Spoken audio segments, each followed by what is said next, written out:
부활의 주님께 경배와 찬송을 올려 드립니다. 부활을 믿고 따르는 저와 여러분들 평강을 얻고 여러분들을 괴롭히던 모든 질병이 치유가 되고 하늘의 소망을 가득히 누리게 되기를 주님의 이름으로 축복합니다. 이 부활의 신앙은 믿음의 정점입니다. 또 이 부활의 신앙은 구약의 신앙이기도 합니다. 구약에서 이 부활 신앙을 가졌던 대표적인 사람이 아브라함입니다. 오늘 본문 말씀 창세기 22장 5절 다시 보시면, 이에 아브라함이 종들에게 이르되 너희는 나귀와 함께 여기서 기다리라. 내가 아이와 함께 저기 가서 예배하고 우리가 너희에게로 돌아오리라. 아브라함이 모리아산에 자기 하나밖에 없는 이 아들 이삭을 바치러 가면서 예배 후에 제물을 바치고 돌아온 후에 그와 함께 내가 아들과 함께 돌아오겠다 그랬습니다. 이에 대해서 히브리서 11장 19절 보시면, 그가 하나님의 능히 이삭을 죽은 자 가운데서 다시 살리실 줄 생각한지라 비유컨대 그를 죽은 자 가운데서 도로 받은 것이니라 그랬습니다. 아브라함에게 하나님은 죽은 자를 다시 살리신다는 부활의 신앙이 있었다는 뜻입니다.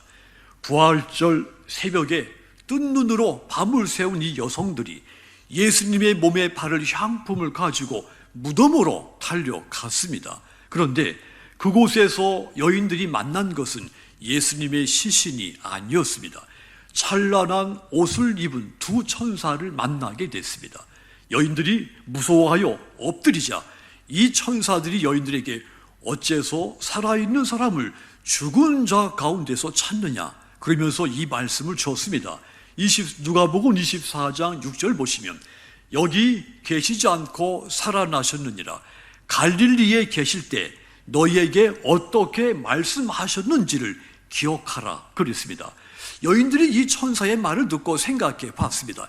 그랬더니 예수님께서 십자가에 달리시고 제3일에 다시 살아나야 하리라, 이 말씀을 여러 번 예고했다는 것이 떠올랐습니다. 그때서 여인들, 예수님이 죽은 것이 아니라 다시 살아나셨다는 사실을 깨닫게 된 겁니다. 그리고는 이 놀라운 소식을 사도들에게 전하기 위해서 달려갔다 했습니다.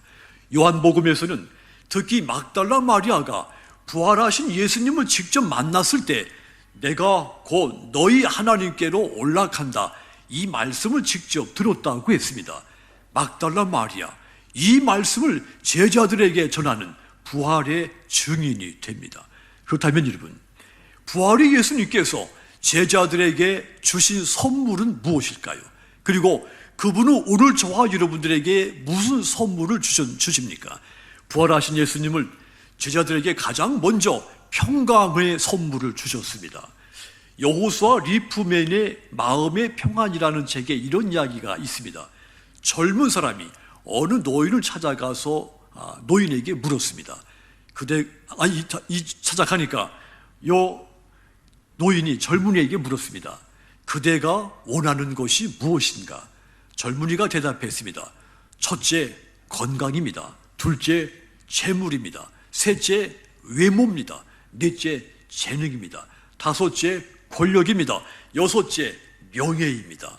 이 말을 듣고 노인이, 청년, 그러나 평안이 없으면 아무것도 즐길 수가 없다네, 그랬다는 겁니다. 맞는 말입니다. 모든 것이 주어져도 평강이 없으면 행복할 수 없습니다. 그런데 불행하게도 죄로 인해 타락한 저와 여러분 모든 인간은 참 평안이 없습니다. 물론 우리가 살면서 평안하다, 평화스럽다 이렇게 말할 때가 있습니다. 그런데 그런 평안, 뭔가 조건이 내게 충족됐을 때 나왔던 평안입니다. 조건적 평안, 그 조건이 사라지면 금방 불안해집니다. 욕심을 부렸을 때 평안이 찾아오기도 하죠. 자기를 비워서 얻는 평안입니다. 이 평안도 마음의 평정을 잃어버리면 순식간에 깨집니다. 이것이 세상이 줄 수 있는 평안입니다. 하지만 부활의 주님이 우리에게 준 평안, 세상이 줄 수 없는 평안을 선물로 주신 겁니다. 부활하신 예수님께서 걱정, 염려, 두려움에 쌓여 있었던 이 제자들에게 가장 먼저 이들에게 주신 것이 하늘의 세상이 줄 수 없는 이 평강의 선물을 주신 겁니다. 누가복음 24장 36절 보시면 이 말을 할 때 예수께서 친히 그들 가운데 서서 이르시되, 따라합시다. 너희에게 평강이 있을지어다. 아멘.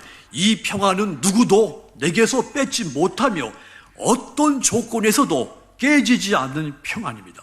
부활하신 예수님이 두려워 떠는 제자들에게 이 평안을 선물로 주신 겁니다.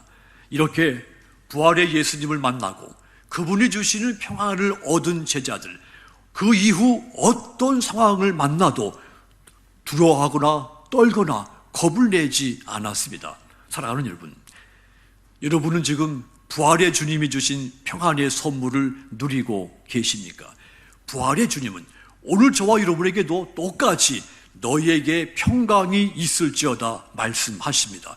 이 평강, 부활의 주님을 인격적으로 만나는 사람이라면 누구든지 선물로 받을 수 있습니다. 그러므로 이 시간 그 부활의 주님을 만나는 시간이 되기를 부탁을 드립니다. 그리하여 금년도 부활절에 부활의 예수님이 내게 주신 이 진정한 평안, 저와 여러분들 가정과 우리의 기업과 우리의 삶의 모든 꿈속에 가득 넘치게 되시기를 주님의 이름으로 축원합니다. 부활의 주님이 주신 두 번째 선물도 있습니다. 마음을 열어 성경을 깨달아 알게 해주신 선물입니다. 마음이 열리고 성경을 깨달아 알게 되는 것은, 이것은 아주 큰 선물입니다. 하나님은 우리에게 영원한 생명을 주시기 위해서 진리의 말씀을 이 성경 속에 감추어 두셨습니다. 그런데 부활의 예수님은 마음이 어두워진 이 제자들을 찾아오셔서 그들의 마음을 열어 그들로 하여금 성경을 깨달아 알게 만들어 주신 겁니다. 누가복음 24장 45절 보시면 이에 그들의 마음을 열어 성경을 깨닫게 하셨다 그랬습니다. 성경을 깨닫게 하시기 위해서 제자들의 어두워진 그 마음, 가려워진 마음을 열어주셨다는 뜻입니다. 성경은 한결같이 예수님을 증언하고 있습니다. 자, 그런데 닫힌 마음 가지고는 성경을 읽어도 예수가 그리스도이신 것을 깨달을 수가 없습니다. 그런데 제자들, 부활의 주님을 만남으로써 닫혔던 마음 열리게 됐고 성경을 통해 구세주 예수님을 더 뜨겁게, 더 실체적으로 만나게 된 겁니다. 깨닫게 된 겁니다. 그렇습니다. 우리가 있는 성경, 예수님을 통해 구원에 이르는 지혜가 있는 책입니다. 디모데후서 3장 15절은 그 증거입니다. 거기 보시면 어려서부터 성경을 알았나니 성경은 능히 너로 하여금 그리스도 예수 안에 있는 믿음으로 말미암아 구원에 이르는 지혜가 있느니라 그랬습니다. 그러므로 여러분, 금년 부활절 부활의 예수님께서 여러분들의 마음을 열어주심으로써 성경을 깨달아 알게 되시기를 부탁을 드립니다. 그리하여 성경 속에 숨겨진 진리의 비밀, 구원의 비밀을 깨달아서 믿음으로 구원을 얻으시고 예수님을 따르게 되시는 여러분들 다 되시기를 주님의 이름으로 축원합니다. 부활의 주님이 세 번째 제자들에게 주신 선물이 있습니다. 부활의 증인이 되게 하시는 선물을 줬습니다. 누가복음 24장 48절 보시면 따라합시다. 너희는 이 모든 일의 증인이라. 아멘. 베드로는 부활하신 예수님을 만나기 전에 제사장 집 마당에서 여종의 한마디만 듣고도 두려워하며 떨었던 그런 사람이었습니다. 그러던 그가 예수님의 부활을 만난 이후에는 온 세상을 향해 부활의 증인으로 강하고 담대한 사람이 됐습니다. 목숨도 바쳤습니다. 순교를 했습니다. 지상의 모든 교회들, 이 증인들의 증언과 순교로 세워진 것입니다.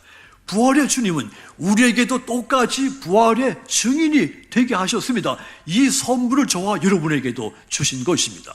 이것은 너무도 중요한 선물입니다. 증인들의 증언과 헌신으로서 예수님의 복음이 전파되고 천하보다 귀한 한 영혼이 구원받을 수가 있기 때문에 그러합니다.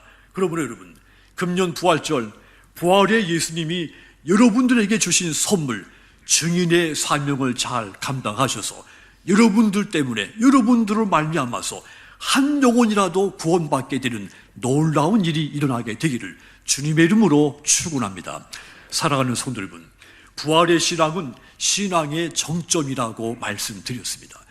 어둡고 혼란한 시대 속에서 주님이 다시 사신 부활주의를 우리가 맞이하게 된 겁니다.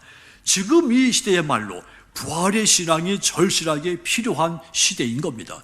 부활의 믿음이 점점 쇠약해지고 있는 이 시대 속에서 부활의 주님이 이 시대와 저와 여러분에게 하늘의 평강을 주셨고, 마음을 열어 성경을 깨달아 알게 해주셨고, 부활의 증인이 되게 해 주셨습니다. 이 귀한 부활의 선물이 땅에 묻히게 하지 말고 저와 여러분들 속에서 풍성한 열매로 나타나게 되기를 주님의 이름으로 축원합니다. 기도하겠습니다.